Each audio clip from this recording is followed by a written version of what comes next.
Olá, muito boa tarde a você que está conosco, nos acompanhando aqui pelo site Notícias Agrícolas, olhando para as movimentações lá em Chicago. Foi um dia até positivo para os negócios com a soja lá na Bolsa de Chicago, mas ao longo do dia e chegando, se aproximando aí do final da sessão, o mercado perdeu um pouquinho de força, acabou encerrando aí muito próximo da estabilidade. A gente vai conversar agora com o Cristiano Palavra, o diretor lá da Pátria Agronegócios, para entender esse mercado e entender principalmente as oportunidades que estão surgindo ou podem surgir aí para o produtor brasileiro nesse momento. Tá aqui já o Cristiano com a gente no vídeo. Seja bem-vindo, meu amigo. Obrigado mais uma vez por estar aqui com a gente, nos ajudar a entender essa movimentação do mercado. Chicago até estava animado, estava esboçando aí uma reação, mas não deu conta de sustentar essa reação. Motivos, Cristiano? Boa tarde, Alexander. Boa tarde a todos que nos acompanham. Obrigado pelo convite, primeiramente. De fato, tivemos um começo de dia, né? Pelo menos aí até as 13 horas, 13h30 aqui no Brasil, com o Chicago no positivo, né? Subindo até patamares interessantes, mas de fato as negociações não se sustentaram mais ao final da sessão e a gente viu aí o mercado recuando. A despeito dessa movimentação em Chicago, como você comentou, a gente teve preços melhorando aqui no Brasil, puxados principalmente pela ponta dólar, né, que hoje é um fator de suporte aí para os preços nessa semana. Mas, de fato, Alexander, Chicago hoje segue de olho em fatores que não mudaram muito. Até comentei contigo antes da gente entrar ao vivo aqui que, na nossa visão, o mercado está mais focado na macroeconomia nesse momento e seus impactos sobre as commodities do que propriamente trazendo grandes novidades sobre os fundamentos. A gente conversou na semana passada e hoje os fundamentos não mudaram muito, né? Chicago tende a ficar um pouco mais lateralizado nesses momentos do ano, principalmente porque a gente já tem mais certezas, vamos dizer assim, sobre o potencial produtivo da safra americana. A colheita aí, como mostrou o relatório do USDA no começo da semana, já chegando na casa dos 80%, então não há uma percepção de grandes mudanças nos patamares de produtividade daqui para frente, apesar que a colheita nos dá sinais aí de que ela pode cair mais um pouco, depois a gente pode falar sobre isso. E de fato aqui no Brasil a safra começa bem, mas a gente sabe que o potencial produtivo não vai ser definido agora. Então, em termos de oferta, as novidades não são muito relevantes. Em termos de demanda, a gente tem uma semana que a China não se mostrou tão ativa, mas de fato os estoques por lá seguem baixos, especialmente soja grão, farelo, e como eles têm ainda uma necessidade de cobertura de compras bastante importante ainda para dezembro, janeiro, é natural que eles venham para o mercado daqui para frente. Então a demanda segue como fator de suporte, a oferta não traz grandes novidades, pelo menos até dezembro, em nossa opinião. Então, de fato, Chicago viveu aquele otimismo no começo do dia e depois recuou sem grandes fatores no radar. Vale citar que hoje petróleo também foi um fator de suporte ao mercado, né? Veio oscilando com boas altas ao longo do dia, isso ajudou a puxar o mercado dos óleos vegetais, que vem acumulando altas nesses últimos dias, mas a ponta farelo jogou contra hoje mesmo com esses estoques baixos lá na China e tivemos aí a reversão desse movimento positivo na Bolsa. Deixa eu ver se eu entendi. Então, de Chicago não dá para esperar muita coisa porque tecnicamente ou teoricamente os fatores, os fundamentos estão meio que consolidados, então, Cristiano. Eu não diria totalmente consolidados, mas principalmente quando a gente olha para a oferta, Alexander, sim, não tem muito o que se esperar. Eu até comentei essa questão sobre a colheita nos Estados Unidos, porque chama a atenção como ela está muito adiantada em alguns estados mais ao oeste e ao noroeste do cinturão. Foi um plantio um pouco mais lento, né? Quando a gente recorda lá de junho, maio, né? Algumas áreas foram plantadas um pouco mais tarde. E a colheita está sendo muito rápida. Quando você olha para o noroeste, estados já com 90%, 85% colhido. Lavouras que antecipam o ciclo, elas normalmente têm perdas importantes de produtividade. Então a gente não pode descartar mais um corte, assim como os últimos dois relatórios cortaram a produtividade americana. Só que eu diria que esse corte, se vier, não vai ser muito significativo. E enquanto isso, aqui no Brasil, também o plantio está indo rápido, está indo bem, tem algumas regiões como Minas Gerais, por exemplo, que já acumulam alguns atrasos, mas as chuvas estão chegando, principalmente a partir desse final de semana. O Mato Piba também, que planta um pouquinho mais tarde, vai receber boas chuvas desse final de semana em diante. Então não tem muita novidade em termos de oferta para falar aqui do Brasil por enquanto. Então, de fato, eu vejo um Chicago um pouco mais lateralizado nesse momento, o que é até normal para essa época do ano. Muito bem. Mas daí você lembrou aí de prêmios, prêmios também oscilando de forma positiva. Por quê? O que está acontecendo? Tem a ver com Realmente, quando demanda a gente olha chinesa? os prêmios que estavam sendo negociados na semana passada em comparação com os prêmios dessa semana, a gente teve melhoras tanto no spot, no disponível, né, para embarque em novembro, que já volta aí a oscilar na casa de 2,30, 2,35, sobre Chicago, né, como também para 2023, onde a gente tem aí os prêmios para fevereiro já superando e se aproximando, aí ficando entre 80 e 90 centavos de dólar sobre Chicago, e os prêmios para março já acima dos 60 centavos de dólar, patamares de prêmios que para 2023 a gente não tinha observado ainda. Então, de fato, os prêmios são um suporte nessa semana. Chicago mais estável, prêmios subindo e o dólar dando boas oportunidades aqui para o Brasil. De fato, os preços da soja nessa semana estão melhorando. Pois é. O motivo desse prêmio em alta é China, Cristiano? Eu diria que tem esse lado da China também, que está com essa demanda, essa necessidade de compra, e em grande parte também em função desses problemas logísticos que a gente está observando nos Estados Unidos, né? Níveis do rio Mississippi muito baixos, preços do frete lá de barcaças subindo com bastante agressividade, mais do que o dobro do valor de algumas semanas atrás. Então, os Estados Unidos acabam perdendo competitividade, e algumas informações comerciais mostram um novo interesse sobre a soja da safra velha brasileira. A gente pode ter embarques um pouco maiores do que esperado para novembro e dezembro desse remanescente que ainda tem no país. Isso puxa o prêmio do disponível. E acaba puxando o prêmio também, principalmente do fevereiro, que ainda é uma janela que a gente disputa ali, é o começo da janela brasileira com o final da janela principal americana. Então há essa disputa ali pelo mercado daquele momento, e hoje, se a gente conseguir colocar soja já no mês de fevereiro, o que é bem provável, já que os estados como Mato Grosso e Paraná plantaram mais cedo, esses prêmios estão reagindo a essa demanda maior se concentrando sobre o Brasil, dada a perda de competitividade lá dos Estados Unidos. Boa. Terceiro fator, dólar. Dólar nesse momento ajudando, a gente viu aí um dólar chegando aí próximo de R$ 5,40, 5,38 se eu não me engano nesse momento.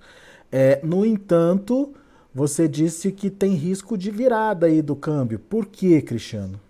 Bom, vamos lá. Primeiro, é importante dizer que o cenário externo, no médio prazo, ele dá suporte ao dólar. Mas o que a gente está vendo nessa semana são quedas expressivas do dólar lá fora. A gente está vendo as bolsas, os índices acionários subindo, isso é um indicativo de maior otimismo no mercado, maior apetite por risco, e isso costuma depreciar o dólar. E, de fato, isso está acontecendo. Se a gente pega o indicador dólar, por exemplo, que mede a força da moeda contra 6 outras moedas de países desenvolvidos, esse indicador vem caindo consistentemente nessa semana, hoje caiu mais 1%. E isso a gente não está vendo aqui no Brasil. E isso vai muito de encontro com o momento que a gente vive nessa semana de muita preocupação com o que vai acontecer domingo, dia 30. Né? Então, lá fora o dólar caindo, aqui o dólar subindo mesmo com os indicadores bons que a gente tem, a gente já conversou sobre isso, o Brasil entrega bons indicadores, o Brasil está chamando a atenção do mercado internacional por esses indicadores favoráveis, mas nessa semana está pesando muito mais a especulação eleitoral do que propriamente os fundamentos. Passada a eleição, essa pressão que a gente já está vendo lá fora de um dólar mais fraco, somado ao mercado tirar essa neblina da eleição e olhar mais para as bases fundamentais do mercado brasileiro, a gente pode ter uma reversão rápida desse cenário, e essa reversão pode ser mais rápida ainda se o atual presidente, por exemplo, se eleger, e o mercado prefere o atual presidente porque já sabe como vai ser a condução, sabe quem vão ser as pessoas que vão estar à frente da economia, enquanto do outro lado restam muito mais incertezas para o mercado, e isso por curto prazo, logicamente, muda bastante a cena para o câmbio. Baixando essa poeira das eleições, os países que estão de olho na possibilidade de investimento do Brasil e com a confirmação aí de uma continuidade da atual política econômica, necessariamente voltam a investir aqui. Voltando a investir, entrada de dólar, câmbio caindo. Sim, quando a gente olha a mídia internacional, Alexandre, a gente está vendo com cada vez mais consistência analistas financeiros, né, lá de fora, da Europa, dos Estados Unidos, da Ásia, falando cada vez mais sobre o Brasil.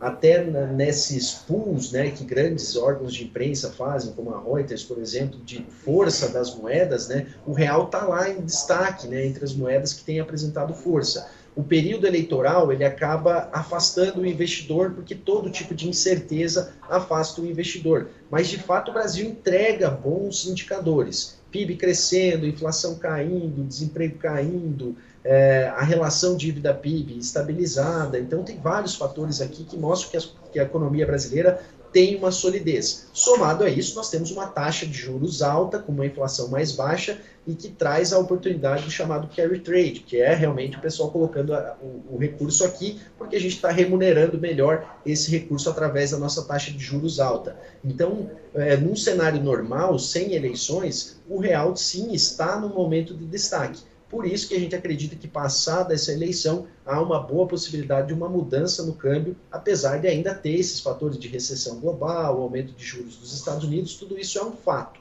Mas esse é um fato conhecido. Então, passando as eleições, e especialmente se tivermos um resultado positivo para o Brasil, que é a continuidade do atual presidente, a gente tem uma chance sim do dólar cair com mais consistência, pelo menos no curto prazo. Cristiano, diante desse cenário que você trouxe para a gente, o que o produtor tem que fazer? É hora de negociar? A gente tem os 3 fatores que precificam a soja favoráveis. Um sem grandes perspectivas, mas em patamar elevado. A gente está falando de $14 por bushel para a soja lá em Chicago. E outros 2 que no curto prazo, pelo menos, são favoráveis aí ao produtor. É hora de vender, Cristiano? Cabe uma análise da realidade de cada um, né, Alexandre? Mas eu diria que a gente chega num momento de oportunidade. Realmente a gente tem uma oportunidade à vista, $1 de 5,40, o próximo disso não é de se descartar.